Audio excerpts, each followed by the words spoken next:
Hi, Scott Pohl here, three-time USBC Eagle champion, and we're discussing bowling ball selection for league and tournament play.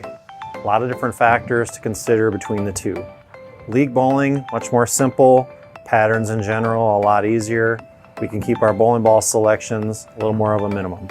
First of all, the most important bowling ball that we're looking at is the spare ball. Very important. It's going to have our spares be a lot simpler. We can throw a lot straighter at it. Typically we use a plastic, some people even use urethane, makes it real simple. All right, we're gonna go there, have a very good benchmark type ball reaction. This is gonna be very consistent, typically a little bit on a smoother type surface ball, match it up to the style of bowler that we see. And lastly, we have a ball here. It's a little more of a transition ball when the lanes dry up a little bit later in your league shift. Okay, 3 different choices, keep your league arsenal kind of simple. Now, if we discuss tournaments, a lot of variables involved. Number one, how long is the tournament? Is it a long format, short format?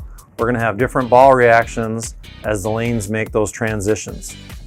Very important for your pro shop operator to match the bowling ball to the bowler. You have a rev dominant style, you have a style of bowler that is very speed dominant, or you have someone where their revs and speed match each other. All right. Let's talk about possibly a benchmark ball, one that you know the condition is going to be very specific for. Right in the middle, controllable ball reaction, gives you an idea of what the lanes are doing that day.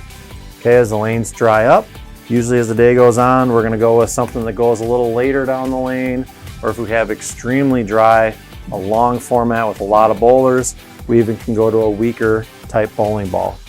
All right, another thing to consider, we want to have Abralon pads in our bag.